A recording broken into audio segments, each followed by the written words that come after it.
ओम नमः शिवाय, हर हर महादेव। आपल्या नवीन व्हिडिओमध्ये सर्वांचे स्वागत आहे। आज आपण चाललो आहोत एका अशा ठिकाणी जेथे आहे भारतातील 2 नंबरची सगळ्यात उंच महादेवांची मूर्ती।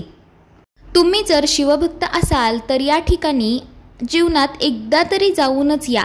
असे हे अत्यंत रमणीय आणि तसेच आध्यात्मिक ठिकाण आहे जेथे शिवांचा वास असल्याचा प्रत्यक्ष आपल्याला जाणवतो।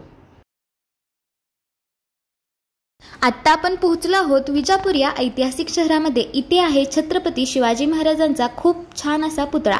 इथून आपण आता चाललो आहोत। विजापूर या शहराचे नाव तुम्ही इतिहासाच्या पुस्तकात तर ऐकलेच असेल।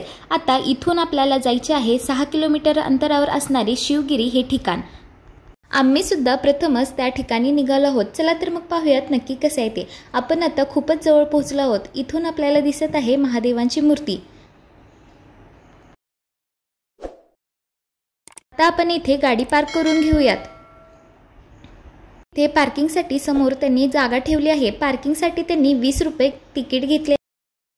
आता आपण इथून तिकीट घेऊयात। इथे आतमध्ये जाण्यासाठी प्रत्येकी 20 रुपये असे तिकीट आहे। आम्ही इथून तिकीट घेतले आणि त्यानंतर आमचे तिकीट चेक करून आम्हाला आतमध्ये सोडले। इथे आम्ही आतमध्ये आल्यानंतर डाव्या बाजूला एक सोनेरी रंगाचा खूप छान असा रथ होता। रथ फारच उंच आणि अगदी आखीव होता, जसे की आपण साऊथ फिल्ममध्ये बघतो अगदी तसा। पण हा रथ एका खोलीमध्ये बंद करून ठेवलेला होता। बहुतेक तो येथे एखादा उत्सव असल्यानंतर बाहेर काढला जात असावा। चला तर मग आपण पुढे जाऊयात। इथे आतमध्ये आपल्याला खेळण्याची दुकाने सुद्धा पाहायला मिळतात। इथे आतमध्ये जाताना आपल्याला सर्वप्रथम बुद्धांची मूर्ती दिसते। त्यानंतर आपल्याला महादेवी वर्मा यांची मूर्ती दिसून येते आणि त्यानंतर आपल्याला बसवेश्वरांची मूर्ती पाहायला मिळते। चला तर पुढे जाऊयात।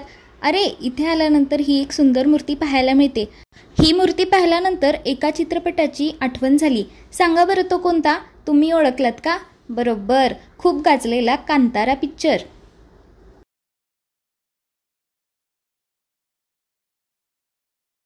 इथून पुढे आल्यानंतर आपल्याला डाव्या बाजूला पाहायला मिळते सुंदर अशी राधाकृष्णाची मूर्ती, जेथे पाठीमागे गाई आणि वासराची खूप सुंदर अशी मूर्ती आहे।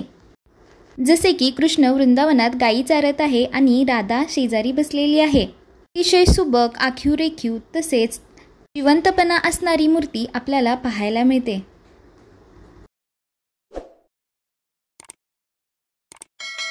चला तर मग पुढे जाऊयात। तेथून पुढे आल्यानंतर आपल्याला दिसते भव्य अशी महादेवांची मूर्ती। ह्या मूर्तीची उंची आहे 85 फूट। ही भारतातील 2 नंबरची सगळ्यात उंच महादेवांची मूर्ती आहे। मूर्तीच्या समोरच खालच्या बाजूला शिव मंदिर आहे। ते आपण दर्शन घेऊयात।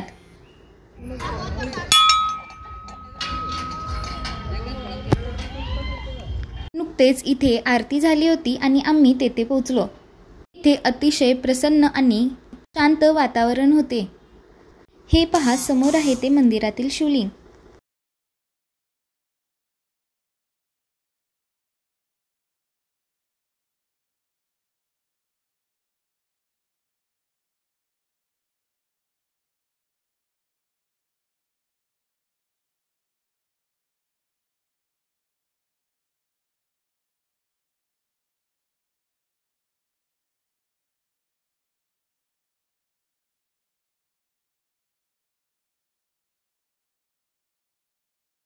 येथे मूर्तीसमोर उभे राहिल्यानंतर आपल्याला एका क्षणासाठी असा भास होतो की आपण साक्षात महादेवांसमोरच उभे आहोत। महादेवांची मूर्ती इतकी मोठी आहे म्हटल्यानंतर तुम्हाला प्रश्न पडला असेलच की बाबा या समोरचे नंदी कुठे आहेत? चला तर पाहूयात।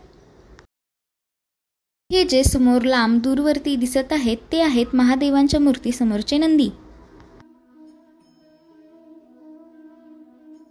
आता आपण पाहणार आहोत ते शिवमूर्ती शेजारी असणारे अनोखे मंदिर। हे आहे नागदेवतांचे मंदिर। आम्ही थोडा वेळ तेथे बसून ओम नमः शिवाय या मंत्राचा जप केला। मनाला खूप शांतता मिळाली।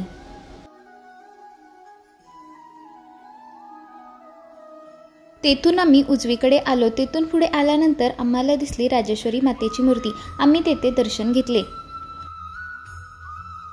दर्शन झाल्यानंतर आम्ही पुन्हा उजवीकडे आलो आणि आम्ही आता पोहोचलो थेट गणपती मंदिरात। मी आता आतमध्ये जाऊन दर्शन घेणार आहोत। आम्ही गणपती बाप्पांना नमस्कार केला। ही मूर्ती बहुतेक शालिग्राम दगडाची असावी। मूर्तीकडे बघून अतिशय प्रसन्न वाटत होते। आपण मंदिराच्या ठिकाणी आल्यानंतर आपल्याला अतिशय पॉझिटिव्ह व्हायब्रेशन मिळतात व आपले मन हलके व प्रसन्न होते। मंदिराच्या अगदी समोर एक खूप छान असा कलामंच होता। त्याच्याकडे पाहिले की तेथे बघतच बसू वाटत होते। इतके छान आणि सुंदर आखीव रेखीव कोरीव काम आपल्याला दिसून येते। ते दक्षिणेतील प्राचीन मंदिरावरती आपल्याला कोरीव काम पाहायला मिळते, अगदी तशाच प्रकारे मंचावरती कोरीव काम पाहायला मिळते। पहा, आता आपण पोहोचलो आहोत नंदींजवळ। नंदींची मूर्ती किती आकर्षक दिसत आहे, पाहतच बसू वाटते याच्याकडे। पहा, नंदींची मूर्ती, त्यांच्या डोळ्यामध्ये महादेवांबद्दल किती प्रेम आणि भक्तिभाव आपल्याला पाहायला मिळतो। येथे शेजारीच लहान मुलांना खेळण्यासाठी खेळणी देखील आहे, जशी यात्रेमध्ये असतात तशीच।